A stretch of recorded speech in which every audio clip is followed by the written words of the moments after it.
That today is Thursday, June the 10th of 2021, and this is the San Diego County Air Pollution Control District Hearing Board, and that this is a regular meeting, and we're just going to commence, and according to the order on the agenda. So Marvis, if you could take care of the roll call and the swearing of the witnesses. Thank you.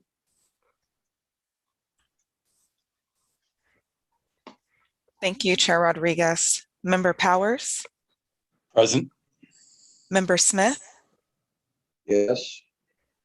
Vice Chair Tonner? Good morning. Member Rappolt? Here. Chair Rodriguez? Present. Also, I would like to note for the record, and please identify yourself for the record, the Hearing Board Counsel. Emily Helms, Senior Deputy County Counsel, Counsel for the Hearing Board. Thank you. Would the Air Pollution Control District please identify yourselves as well for the record? Mary Mahoney, Civil Actions Investigator.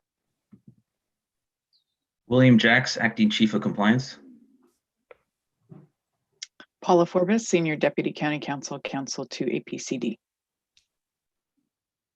Thank you. Lastly, any representatives of petition 4519, I would ask that you please identify yourself for the record at this time.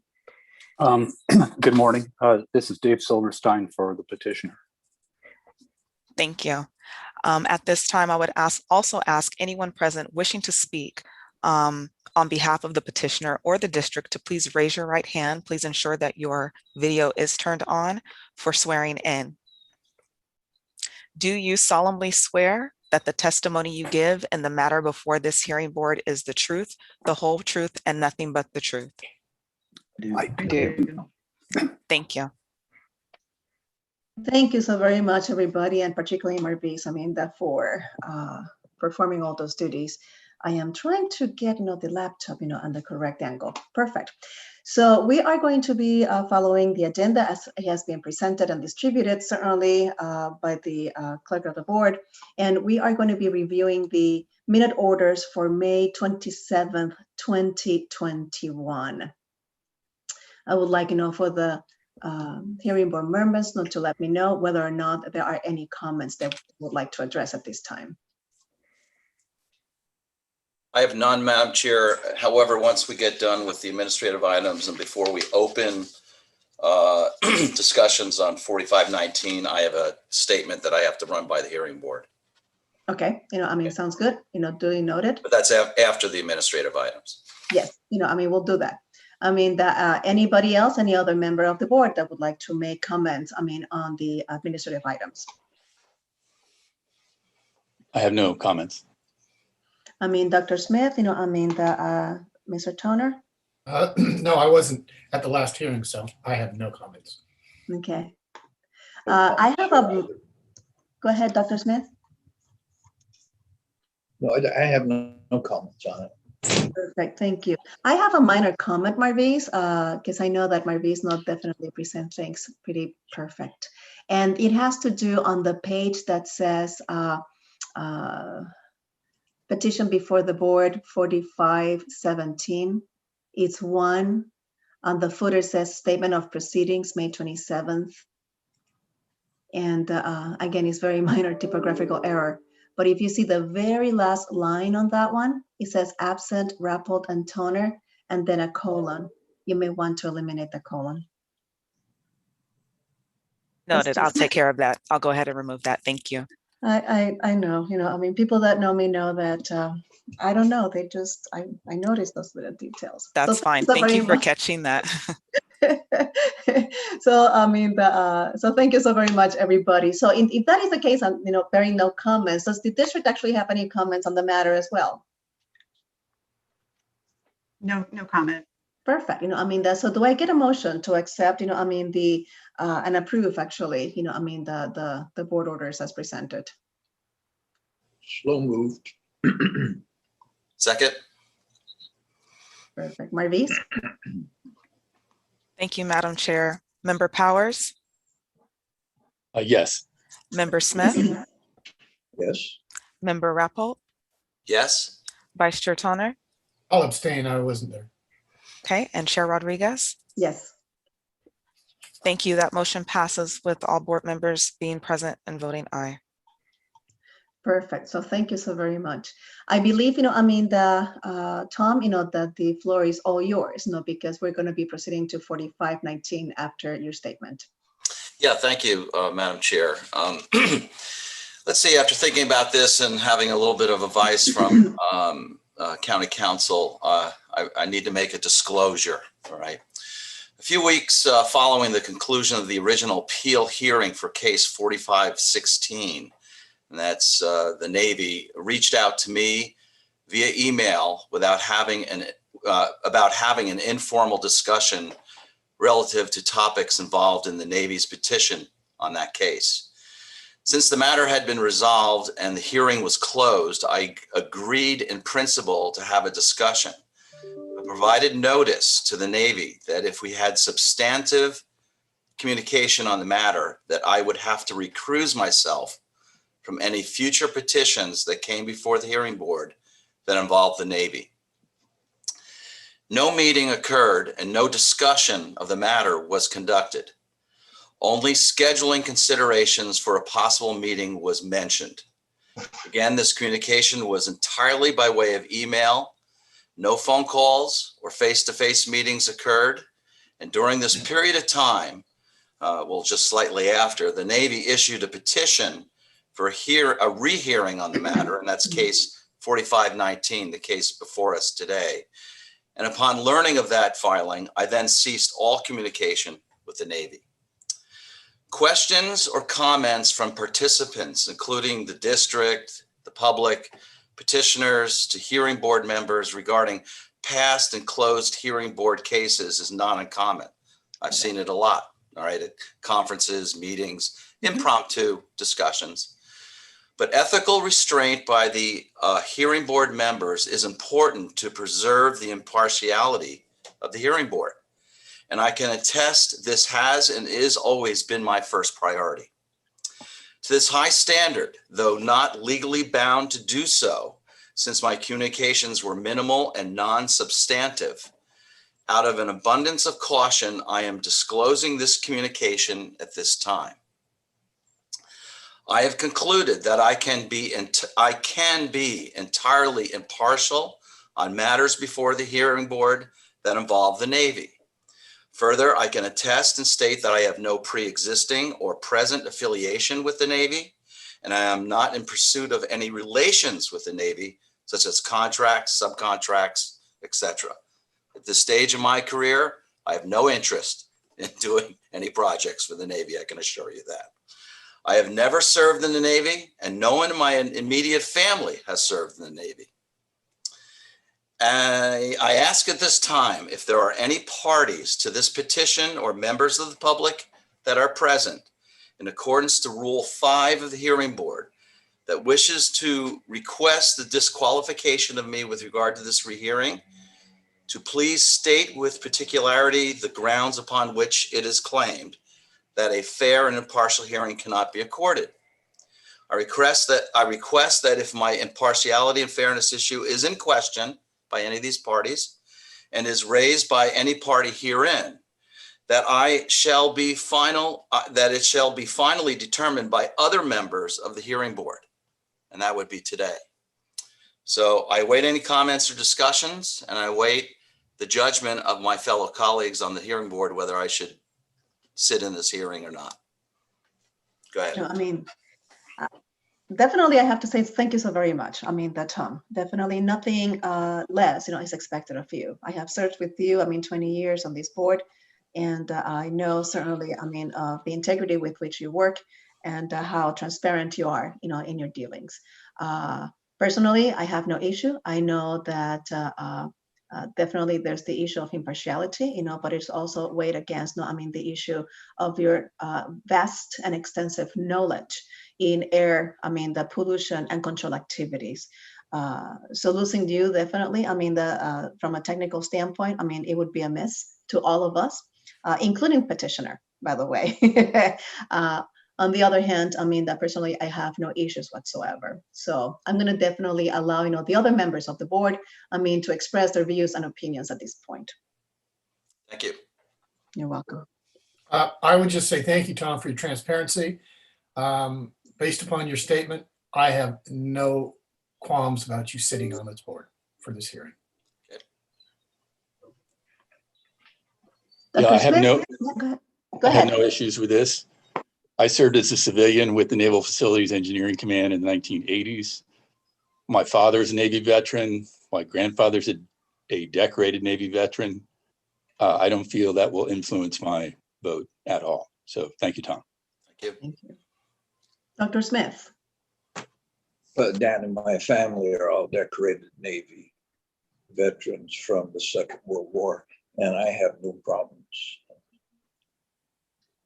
Thank you.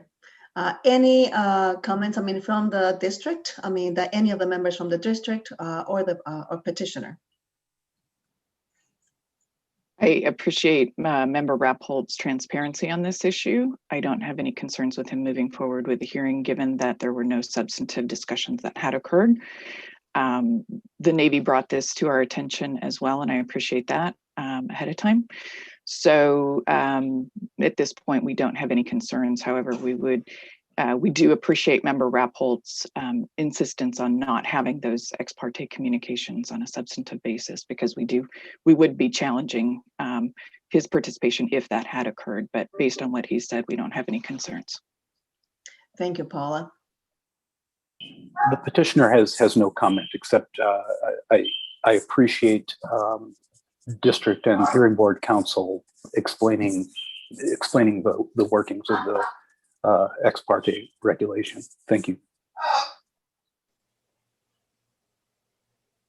Anybody else? Good. I honestly have no idea whether or not, I mean, to vote on this one, but I think that you have unanimous support, I mean, on this one, Tom. And thank you again, I mean, very much, for not only your integrity, but also your transparency. Okay, well, thank you for affording me the time, and it's very clear that I think I'm going to sit here on this board for this hearing, and let's give it our best shot. Okay. Exactly. Thank you so very much. I mean, now that the Navy definitely, I mean, understands the criticality of ex parte communications. I mean, the Navy is advised strongly not to, I mean, address any members of the board. I mean, that at any given point in time, definitely that would be against what we actually do and we take very seriously. But certainly, I mean, the matters at hand. Yep. Okay. Thank you. Thank you. Well, if that is the case, I mean, the next item on the agenda is certainly petition number 4519, Navy Region Southwest, and it's a petition for rehearing. I mean, there's definitely let me actually have Emily provide introductory statement. Emily. Good morning. Good morning. Today, the APCD hearing board is considering whether to grant a petition for rehearing of a permit appeal. If the petition for rehearing is granted, the rehearing will be scheduled for the next available hearing date. Rehearings are authorized pursuant to Health and Safety Code Section 40861, which provides that a hearing board may rehear a decision if a party petitions for a rehearing within 10 days after a copy of the decision has been mailed.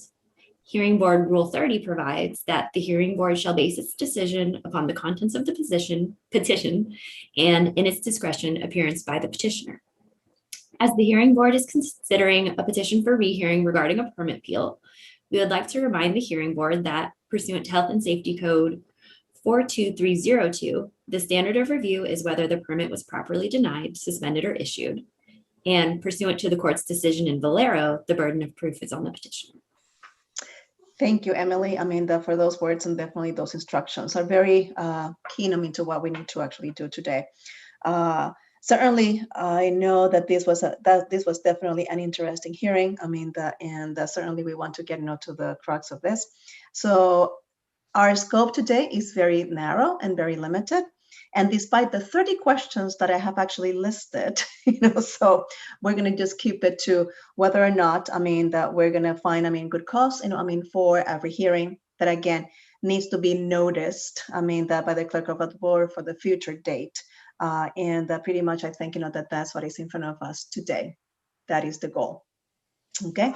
I mean, that's so. I will certainly allow at this point in time, I mean, the district, excuse me, I mean, to make, the just the usual presentation, I mean, and their position on that one. And then certainly we will actually look at Mr. Silverstein, and I'm sorry if I mispronounce your name. I'm trying to catch it here on Zoom, and to continue, I mean, with that one. At which point in time, we're going to be very focused, I mean, on this element, and then continue with the hearing. So district. Oh, thank you, Chair Rodriguez. Actually, we had discussed that the petitioner had requested to speak first, and we had agreed that that was okay with us. So if that's okay with you to proceed in that order, we can do so. Oh, absolutely. I mean, I think, we can be ready. I mean, our focus today is very narrow. So, I mean, Mr. Silverstein, I mean, the floor is yours. Okay, thank you, Chair Rodriguez. I appreciate your flexibility on this matter. As you remember, the hearing board met April 8th, 2021 to consider 4516. At its core, the petition alleged that the district did not reasonably apply Rule 69.4.1 to portable engines because 69.4.1 does not legally apply to that category of engine as a distinct category of engine. I'd like to excuse a parrot in the background who is participating in this presentation. Needs to be sworn in. Just kidding. Okay.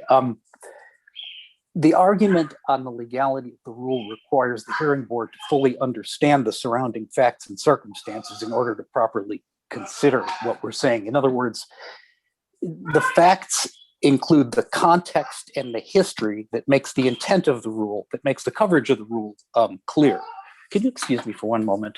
Absolutely. I believe we're taking care of the parrot at this point in time. That's my inference.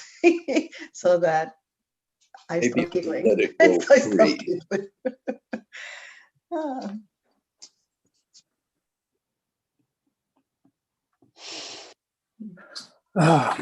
Okay, my son is soothing the parrot, Chloe. She likes to participate in social events, and she's almost telepathic. If she hears any tension in anybody's voice, she's going to participate. So I'm sorry.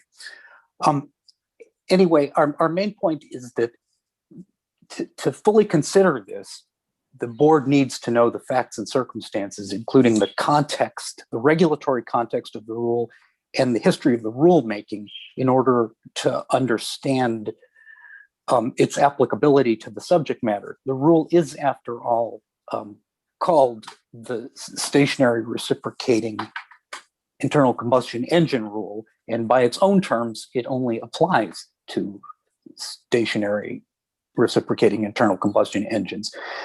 That means that the facts and circumstances, that doesn't mean it, that means that the facts and circumstances surrounding it are very, very important. The petitioner was prepared to present those facts and circumstances with a witness. We have a consultant who's an engineer with over 2 decades of involvement in district rulemaking and in policy discussions on behalf of the regulated community. She was ready to go through the relevant facts and circumstances, the rulemaking history, et cetera, step by step, with documentary exhibits that we had, and with a full opportunity for the hearing board members to ask questions.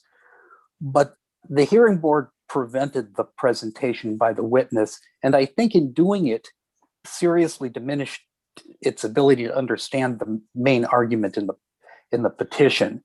So right now, we're just asking to come back to the hearing board and to give a step-by-step presentation and give the hearing board members a chance to ask the questions at a fully noticed public hearing. Petitioner hopes that the testimony of its witness will change the outcome of the hearing, but we believe that it will, in any case, enhance the hearing board's understanding so that whatever the board decides is going to be fully informed. And that is necessary, consistent with the board's legal standard of review. Piggybacking on what Emily said, I would call that standard of review informed deference per the Valero case. You have a quasi-judicial independent review authority, so you can't just defer to the district without understanding both sides. And we would like to come back to help you understand our side thoroughly. It'll be a pleasant presentation, and you can evaluate the evidence at the rehearing. Thank you for the opportunity to speak. Thank you, Mr. Silverstein. I mean, that's certainly, I took notes, I mean, on your presentation, I mean, really very focused. And as such, definitely we would like, the same focus. I mean, should we grant you based on good cost, I mean, every hearing, okay? I mean, that will be, my, are there any questions, I mean, for petitioner at this point in time before we hear APCD? I have a question. Yes, go ahead. I distinctly remember hearing Engineer Hatch speak to us at some length at the last hearing. So I'm a little confused by the claim that Engineer Hatch did not get a chance to make her case to us. Can you explain that, Mr. Silverstein?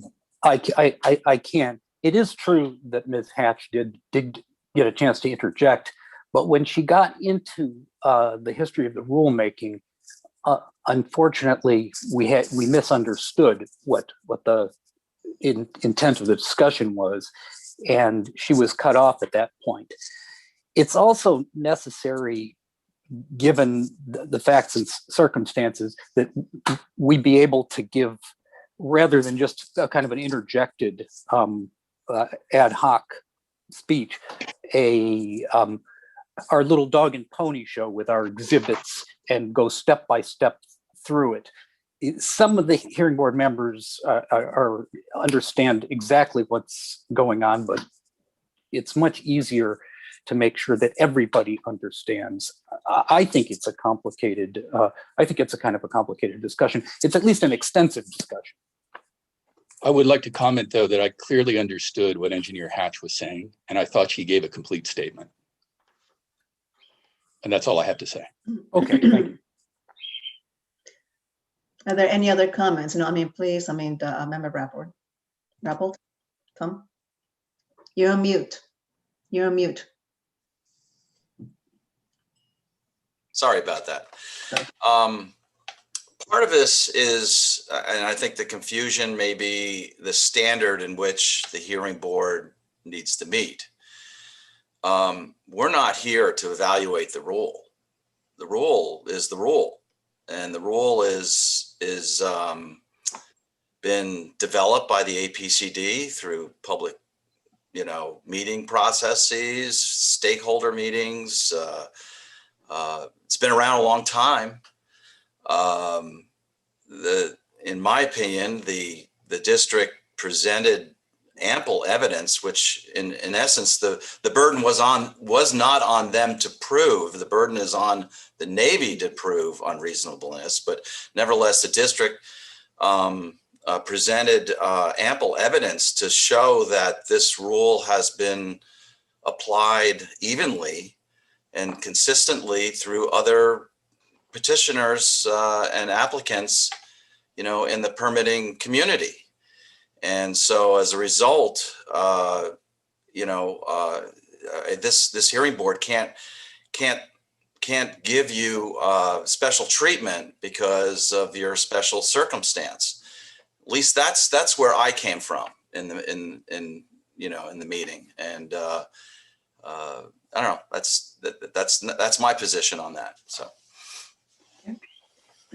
Any other comments? Before we hear from the district. I agree with Member Rappold. We're instructed to review and give our opinion on the application of the rule, not the development of it or the substance of the rule. I think that's what we did. Thank you, Dr. Smith. Okay. Well, we have heard definitely from members of the board. Let's actually get to Mary, who will definitely provide us a summary, based, from the APCD. Yes, thank you, Chair Rodriguez. The district finds that the petitioner's claims are very similar to what was previously discussed. Specifically, the arguments about the definition of location, the rulemaking process, and its history were heard already. While the district agrees that the appropriate scope of the hearing board's review includes whether Rule 69.4.1 legally applies to the permits, we disagree that the hearing board improperly limited the scope of its review at the April 8th hearing. We also noticed that the rehearing petition continues to characterize the subject engines as portables and then renews claims about the applicability of Rule 69.4.1 to petitioner's engines again. The district thoroughly detailed at the original hearing that the district's rules and their interpretations require that the petitioner's engines are regulated as stationary engines.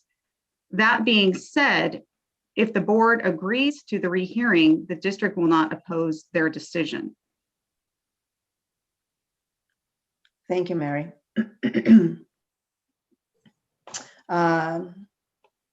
Are there any questions now for APCD or comments?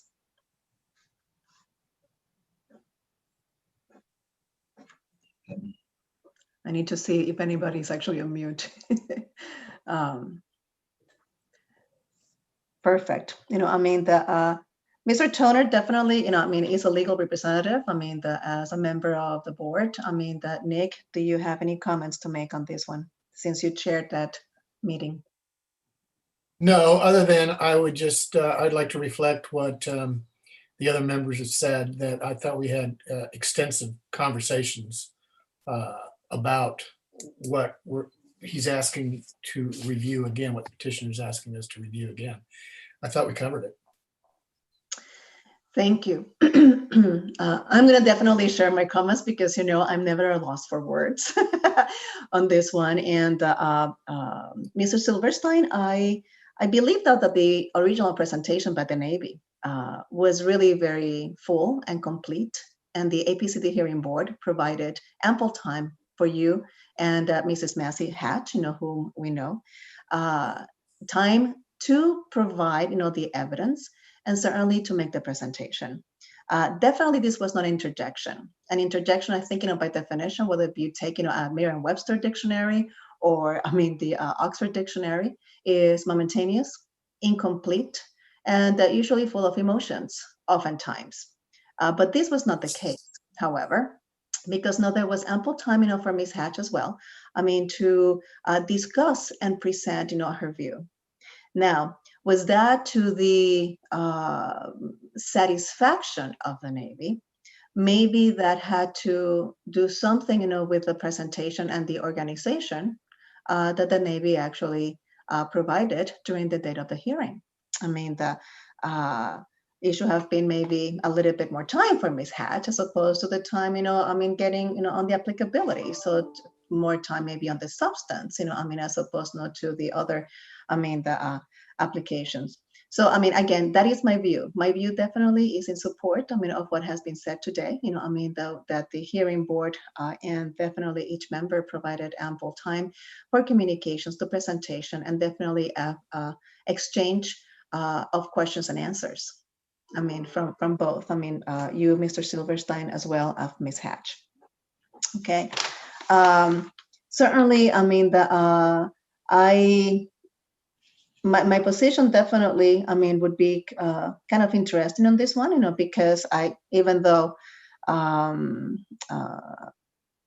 the evidence maybe, may have been a little limited at this point in time, so those that actually provide cause, for granting a rehearing. So that's where I'm actually wrestling, right now. And if we would actually grant this, on a good cause, I think, it would make the hearing, maybe stronger, and final, to the point though that this is the position, so that there's no questions, for anybody else, on applicability of 69.4, point 1, across, the jurisdiction of the air pollution control district, for in San Diego, because, definitely it has to be what is here on time according, to the implementations, of the law. So, I'm gonna, if there are no questions, I would definitely like, to close the hearing, to any other comments, and allow definitely the members of the board, to express, their views and standing on whether or not, petitioner, has good cause, to be granted rehearing. Tom, unmute yourself. Yeah, I have a question for David Silverstein.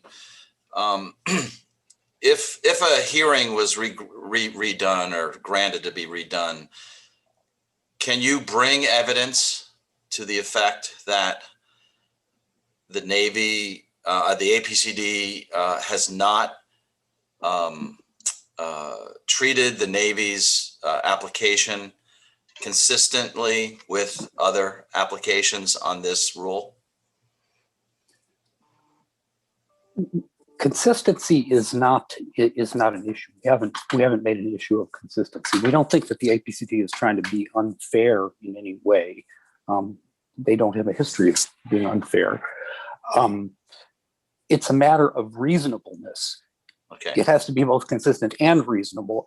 And what we can do, and what we were prevented from doing, is giving a presentation on reasonableness, because we were cut off as soon as we got into history. Now, unfortunately, since the rule itself is, as I say, a stationary engine rule, it is relevant for the district to talk about their rationale for applying it here. And that was reasonable. They had a chance to do that, but we were unable to talk about what our theory was. Our theory has to do with the facts and circumstances around the rule, okay? The rule was never intended to apply to this subject matter. That's not a challenge to the rule. It's a challenge of the rule to this particular context. And we can give evidence on that. That's what we were prevented giving evidence on.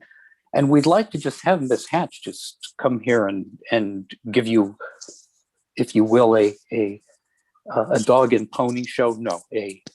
Go through slides and documentary evidence that will show you that the application is unreasonable because the rule does not apply. Does that answer your question, sir? Well, unreasonable in my mind, okay, and I'm on the board, all right, and I'm making it clear how I came to my conclusion that the district has applied this rule consistently and to its interpretation of being reasonable to all people that are applicable to this rule in terms of their understanding of the rule. The district has the absolute right to interpret its rules because it's their rules. All right. What they don't have, in my opinion, and one of the reasons for this hearing board is that they cannot apply that rule unevenly. In other words, they can come up with a rule. The rule may be the most ridiculous thing in the world. All right. I'm not saying that this is the case, but if they apply that rule evenly, all right, then there's nothing much that we can do as a hearing board, in my opinion. And that's kind of where I'm coming from. Now, I'm willing to listen to Ms. Hatch. I'm willing to sit in a room for hours and go through presentation and material. Doesn't matter to me. But that's where I have to be convinced that it's not evenly applied. And I think the APCD provided ample evidence in the last hearing that literally over 70 or 80 other applicants to this rule basically were treated with the same permit conditions and the same, the same application of the rule. I've been on this board, I don't know, over 20 years. And we've seen other people come through and try to use the, these perp engines as fixed, sources of energy, all right, or replacements to, fixed, generators. And the APCD has consistently struck it down. I mean, this is rock crushing operations. I'm trying to think some of the others that came before us, that they tried to circumvent the permitting regulations by using a perp engine.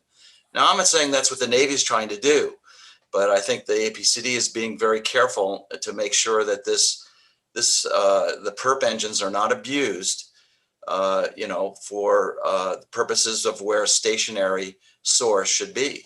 So anyway, that's kind of where I'm coming from. But I'm not here to interpret the rule. I'm here to interpret how the rule has been applied.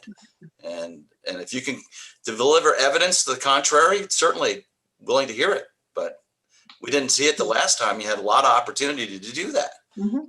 Sir, yes, sir. We would differ. We would differ with you on that. We would agree with you, though, that the district did provide ample evidence that the rule was applied consistently. It is. We don't allege that it isn't consistent, though we reserve the right to allege that in future proceedings if necessary. But the problem is reasonable. It must be consistent and reasonable. And what we are saying in our petition is that reasonable and legal are very close together. They're the same thing. So if the application is not legal, in other words, if the engines are not intended, when you look at the regulatory history and when you look at the rulemaking, if the engines were never intended to apply to this class of equipment, if the rule was never intended to apply to this class of equipment, then it shouldn't be applied, and it shouldn't have been applied from the beginning. Now, one thing also about if the application is unreasonable, as in illegal, every time it's applied is a new cause of action. In other words, every time it's applied, it's a new event that it's appealable. Well, then, if you feel it's illegal, why don't you just sue the APCD? Well, we believe that the hearing board has the right to look at this. The Valero case characterizes the hearing board's role as quasi-judicial. In other words, they're supposed to take an independent look at the legal application of the rule. And that's why we're coming to the hearing board. We're asking them to do that. And we feel we were prevented from doing that because we needed to talk about the facts and circumstances surrounding the rule, the regulatory system that affects these engines, the rulemaking, which did not include mention of this class of engines. That's where our objection is. It's not with consistency, though. The district isn't trying to be unfair. Well, where in the statute that governs the hearing board says that we have to look at the legality of the rules that are being?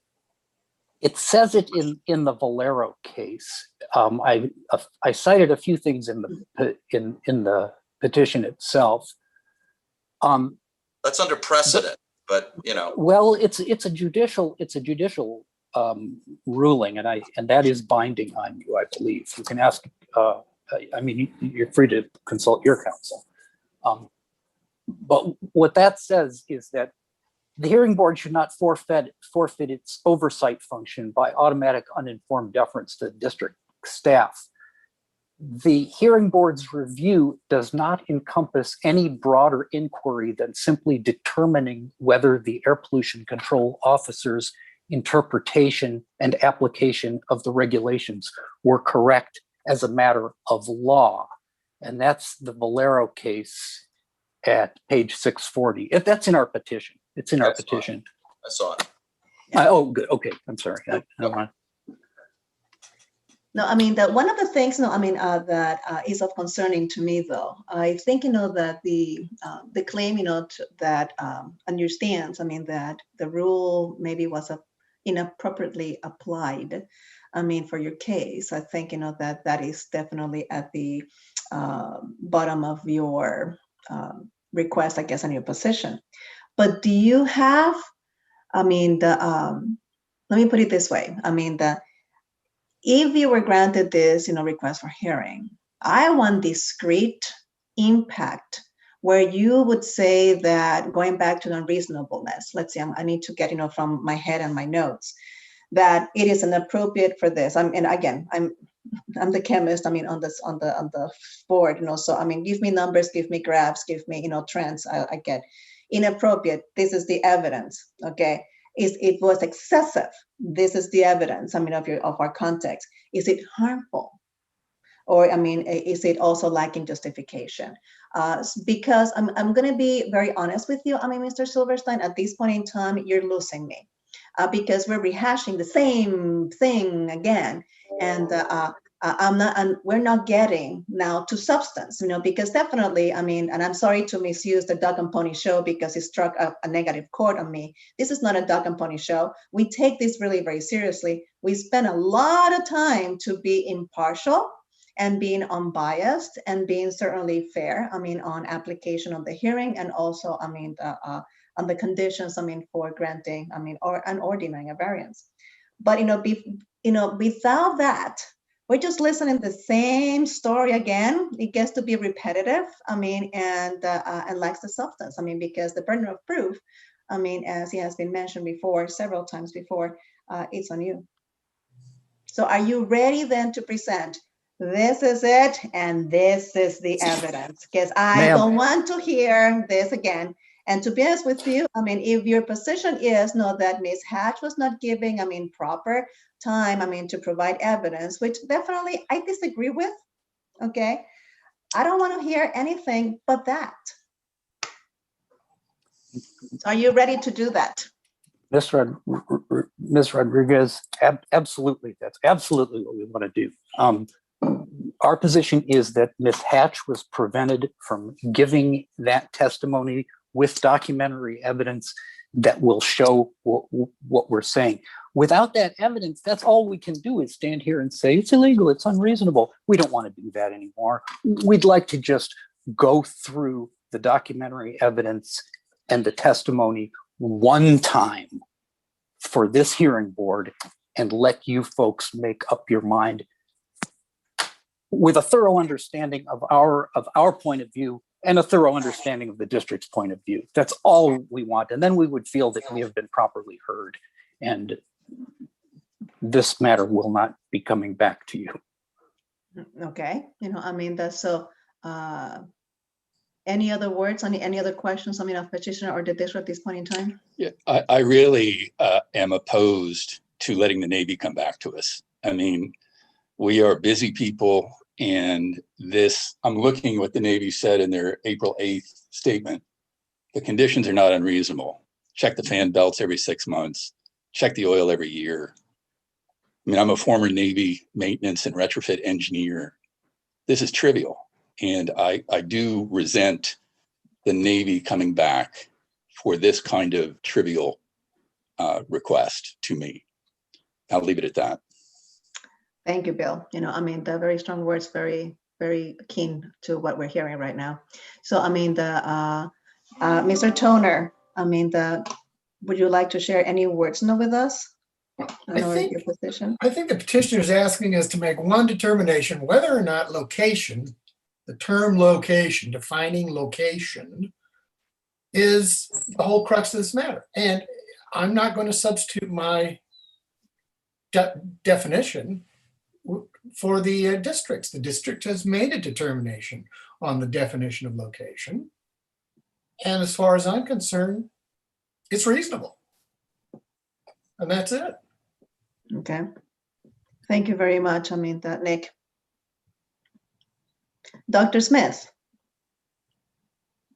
Yeah, I agree with the other members of the board. I certainly do have time and could spend the time to do a dog and pony show. I think it would be a waste of time. Our role is determining whether or not the rule was applied consistently and reasonably, not the rule itself. If you want to pursue the essence of the rule, then you have your legal option. That's not through this board, that's through a lawsuit. And that's the next step, not giving us more material or duplicative material about this issue. Thank you so very much, Dr. Smith. Member Rappold? I don't know much to add. I've asked some questions. I'm kind of in the middle on this. I think we really found, we listened the last time. We made, we asked questions, we heard testimony, we described what our hurdle needed to be in terms of what finding we needed to be made, and it just didn't happen the last time, and it didn't happen for specific reasons, which we all kind of explained today. That was the hearing, and the hearing is done. So I guess I'll go on record saying no, I don't think we should rehear it. Thank you very much, Tom. That's so. I guess, Mr. Silverstein, I'm the last one, from the members of the board, and you have a full board today. Let me actually repeat what I said before, and I'm sorry for doing this. But if the Navy believes that, their presentation in April was ineffective, that was on the Navy. But I definitely do believe, that we actually have spent the time, for all the resources here to give you an impartial and a full hearing. The aspect, of the interjection, again, I resent that, because definitely was not an interjection. It doesn't even meet the definition. Ms. Hassey was allowed, the ample time, to provide her point, and we have it on record, video and audio now, okay? Certainly I also, have to echo, the member Powers, words on this one.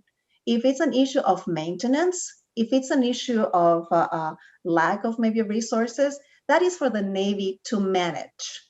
That is not for us to resolve. Okay, that is, an issue of management by the Navy. And I don't think, that those conditions are unreasonable, particularly when I used to manage also, some units, in San Diego, requiring the very same thing. So the rule that was applied to the Navy, Mr. Silverstein, has been applied, to older facilities in which I actually had to do the very same thing. So, it is fairly applied, and we meet with that. Although I have to say, however, that there's curiosity, that I have, on the evidence that could be provided. You have the opportunity back in April to provide this evidence. So which goes back to maybe the ineffective presentation that the Navy gave on that day. Again, just a personal position, not a position of the board. So at this point in time, I think, that because that hearing was full and was properly heard and the decision was made according to good cause. I actually have to say that at this point in time, I don't think that you have, in my opinion, the good cause not to be granted a rehearing. So I have a question. Yeah. Question to Mr. Silverstein. If you're denied the ability to rehear this, what's your course of action? What's your plan? Well, I can. Our plan is to continue to pursue this. As I said, every application of the rule is a new cause of action. So we might appeal it again, although I don't think this hearing board would be anxious to hear it. So we're considering a judicial route, but there's been no decision on that yet. Okay, so what you're saying is that you're thinking of suing the hearing board. Well, I can't really say that, Mr. Rappold. Not at this point, but that would be an option, as you know. That would definitely be an option. Okay. I mean, that have you gone even, I mean, as simple as sitting down with the acting chief, I mean, acting APCL. I mean, because that's where I would start. I mean, I think that would be reasonable. We have, ma'am. This has been, Okay. we're accustomed to talking with the district. We have a very well-established relationship with them. Yeah. We wouldn't be here if this wasn't a rather serious disagreement. So you believe that your rights were as a petitioner before the hearing board were not afforded you or denied. You were denied your rights before the hearing. Sir, we were, the way I would put it is that we were denied the presentation of evidence that would have been required to establish what we're saying. The board, as you've said, it's on videotape. Ms. Hatch was cut off. She wasn't able to make her full presentation, and we weren't able to make any organized presentation at all. So without being able to talk to you about these facts and circumstances that surround the legality of application of the rule, all we could do was repeat the same tiresome things all over and over again. For 2 hours? Well, that's how long it went. It did go a long time. Yeah, I know. But we were not able to actually present the heart of our case, though, for all that. It took you 2 hours to not even get to the heart of your case. It really? took us 2 hours to. Well, we were prevented from getting to the heart of our case. So I guess it was 2 hours going around and around about whether we could talk about the heart of our case. I mean, that's what I remember hearing was that you wanted to describe the burden of this rule upon you, and we decided that was not in, that's not our finding. That's correct. That's correct. In fact, that's actually was just background. That's outside the scope of your standard of review. Absolutely. Really, all you're reviewing, you're not reviewing the burden on us. You're not reviewing fairness. You're reviewing consistency and reasonable. But reasonable is reasonable as a matter of law. And we spent a long time on consistency, and consistency was established, but reasonable was never established because we were never allowed to make our presentation regarding reasonableness. Okay. Reasonableness as a matter of law. Madam Chair, all right. Yes. I would recommend that we rehear this item, all right, and we give the Navy all the time they want to present whatever they need to present, what Ms. Hash wants to say or re-say, and I'll sit and listen, all right? I'll sit and listen with an open mind as if it were a new hearing, and we can go through it and we'll give you everything and ask at the end, and I will ask at the end, do you have any more information that you want to present? Well, and I mean, if it continues, let's say it goes multiple days, I'll sit here and listen. Oh, right. No, it will not be multiple days. They're going to sue you. They're going to sue you. Yes, I mean, but I would actually say, I mean, that definitely, I mean, that ineffective presentation, I mean, of the Navy does not make us not to be victims, I mean, of their lack of preparedness. Okay, so that's a whole different thing. I mean, also whether or not their due process they feel they was violated because they were not allowed to present the substantive evidence despite the 2 hours already spent on this hearing, I am willing definitely to listen to that, but with boundaries and conditions, because certainly, I mean, these unduly repetitive, go to nowhere, get into the rabbit hole, I mean, the testimony, I've heard it. Okay, so I may be actually losing my hearing, but not my mind yet. Okay, so So, that's repetitive, I mean, and a waste of my time. That's my position. However, though, I mean, they keep saying, the due process. So, you know what, I think that we, let's actually grant them, the due process. I'm not in opposition to that, but with boundaries. They better come, very prepared. We can definitely say you have 20 minutes, 30 minutes to make your presentation, get to the crux of this. Do not entertain me, with repetitious, unduly, information. Let's get to the point of this. And again, the Navy definitely have the resources, to do a background check, to make this presentation fairly, and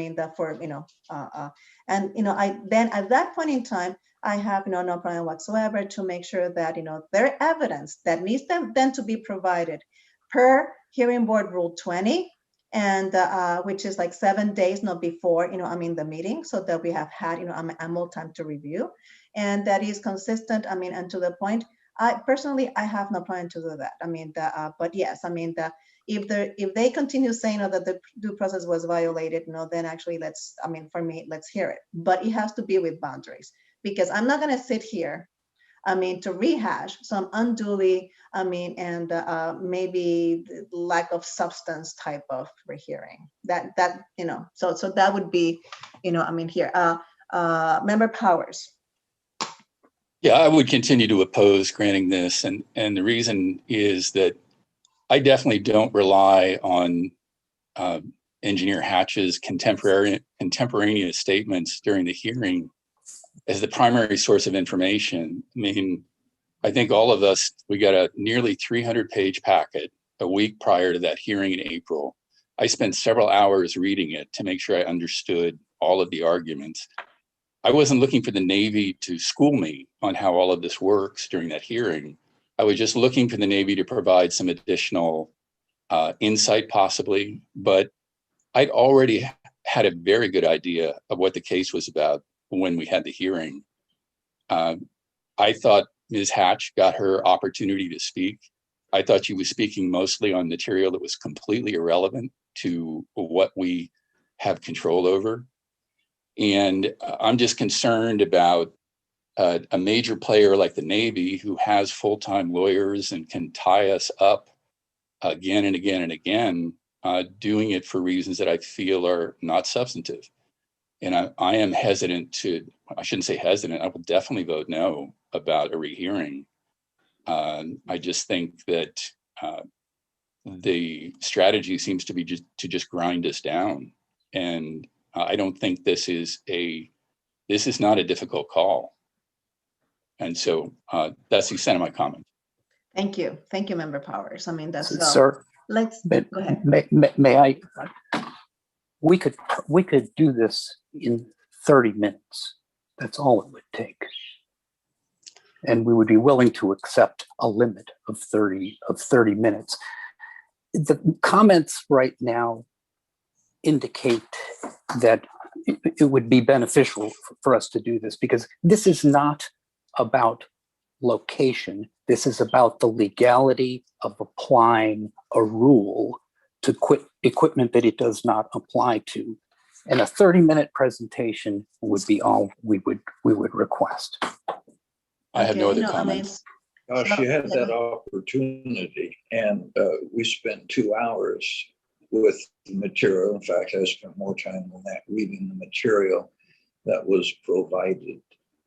She did not. I think you understand it's in regards to reasonable or unreasonable application of the rule, not the rule specifically itself. I agree with Member Powers. I think we've been given the material. You've been given the opportunity to present that material, to organize your presentation, and you provided your presentation. You're unhappy with the outcome, but the argument made by the district prevailed. You didn't. Yeah. Thank you. I would definitely like to close the hearing at this point in time. Okay, so we have heard, I guess, the members of the board. Some of them twice. In our position, and I would like, to to make a motion. So hopefully with my motion, things could actually be clear to everybody, okay? And this is going to be kind of a reverse way that I would go about this. I would like to move to rehear the Navy's, to grant Navy's petition for rehearing. Based on the fact, that the Navy feels that the process, the due process was not provided. Do I get a second on that one? I'll second it. If this is going to be limited in time, I don't want to again. So let's go at the crux of the due process, because if this is granted, then we will put boundaries to this. Okay. So again, the motion here is to grant the petitioner's request now for rehearing based on the fact that due process was not granted. Well, I disagree that due process was not granted, but petitioner had the opportunity for 2 hours to get to the heart of his argument. And if he's saying now that he was unable to do that, okay, let's have the rest of it, but limit it. I don't want to sit for another hour and a half and listen to it over and over again. So do I get a second from you then, I Nick? seconded it.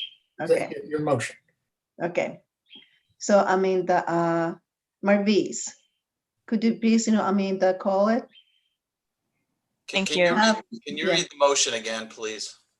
The motion is, that to grant petitioner's rehearing, request for rehearing, based on good cause and based on the fact that due process was not granted, I guess. Or yeah. I'm writing at the same time. Well,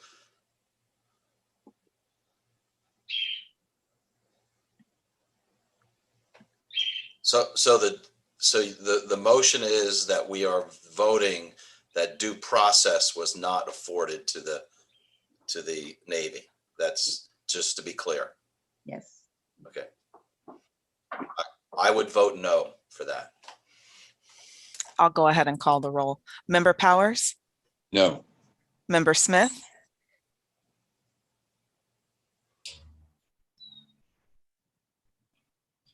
Member Smith? I think we lost him. He's here. He's here. Okay, I'm gonna give him a chance to get back online.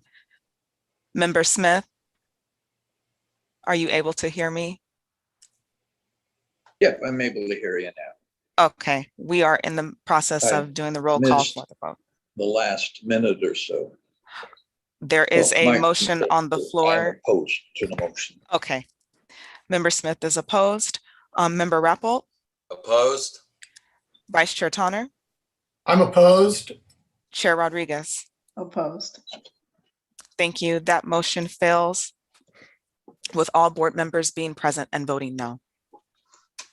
Is there any other motion right now than to deny the request for a hearing? Chair Rodriguez, before we do that, I do see that Hearing Board Counsel Emily Helms has her hand raised to speak. Oh, please go ahead. Yes, thank you. I was just a little bit confused by the motion. Was the motion to deny the rehearing, or was it to vote that due process vote, is granted? Exactly. To vote on rehearing, to do a process, yes. To rehear it. Well, those seem like two different issues. If we could repeat the motion, if we could have a motion as to whether the rehearing is granted.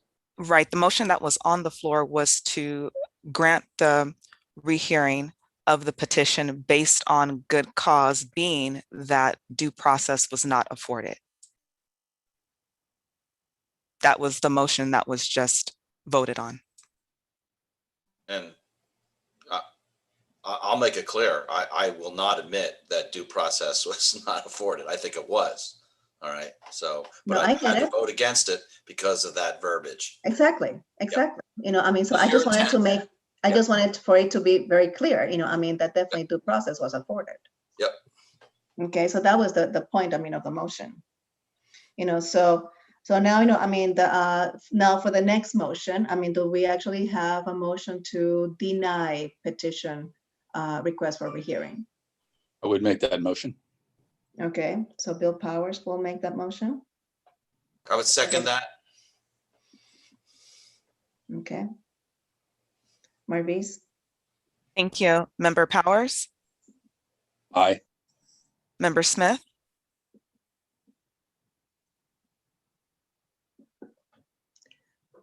Member Smith, you see.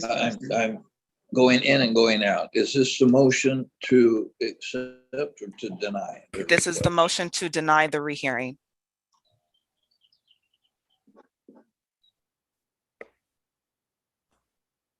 He's racing. I'll come back to you, Member Smith. Member Rappold, I agree. Deny. Vice Chair Tonner, Also deny. Chair Rodriguez, I deny. Member Smith,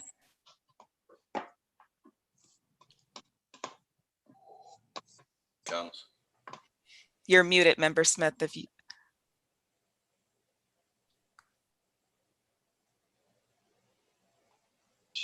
I'm going to change machines. we can hear you now. Okay, thank you. So there's a motion on the floor Okay, now to what is the deny. motion? The motion on the floor now is to deny the rehearing of the petition. Yes, I'm in favor of the denial. Thank you. That motion passes with all board members being present and voting aye, denying the rehearing of the petition. Well, thank you everybody so very much, for the time that has been invested, in this request for rehearing, certainly, and the work that actually has been done by everybody behind the scenes as well.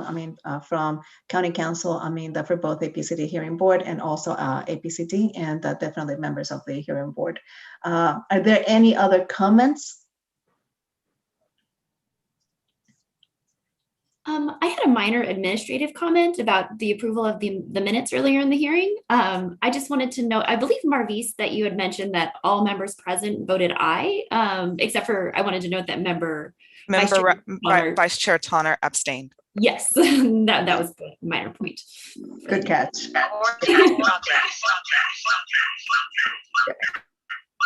Perfect. Well, if there are no other comments, definitely, or members of the public wanted to address, the hearing board, then this meeting is adjourned. Thank you, Marvis, as always. Thank you. Thank you. Okay, thank you. Have a great day. You too. Thank you, everybody. Okay.